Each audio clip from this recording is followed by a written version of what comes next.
Today, we're jumping into a huge topic, overpopulation, and specifically, a question that seems like it should have a really simple answer. But you'll see, the truth is, well, it's pretty surprising. This might just flip the way you think about this whole issue. So let's just get right to it. The big question is, will saving poor children lead to overpopulation? Now, just take a second and think about your gut reaction. For a lot of us, the immediate answer that pops into our heads is, yeah, probably.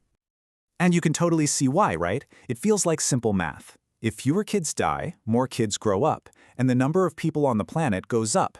It's a super common and, honestly, a very understandable assumption to make. But, and this is a really big but, what if that common sense logic, that simple math, is actually wrong? What if the complete opposite is true? This quote from the incredible Professor Hans Rosling just turns that whole idea on its head. He's saying that the death of children isn't holding back population growth at all. In fact, it's one of the main reasons poor families have so many children in the first place. This suggests that high child mortality is actually fueling population growth. So, how on earth does that work? Well, this brings us to what we can call the family size factor. This is the key to understanding this whole puzzle. Why fewer deaths actually lead to fewer births down the road. Okay, so look at these two different worlds. On one side, you've got communities where child mortality is tragically high. Parents there have many children because they fear some won't survive. And the result of that? Rapid population growth. Now look at the other side. When parents expect their kids to survive, when they have that confidence, they make a totally different decision. They choose to have fewer children. And the result there is slow, stable population growth. It's a completely different equation. So to be crystal clear, population grows fastest exactly where life is the most fragile.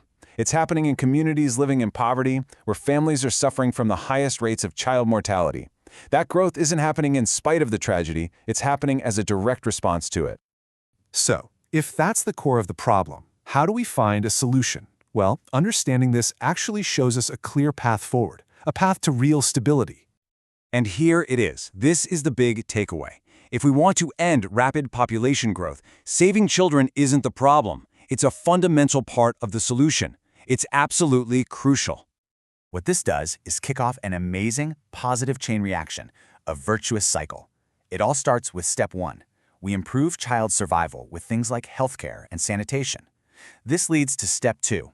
Parents gain the confidence that their children will grow up healthy. This changes everything. Which brings us to step three. Families then choose to have fewer children.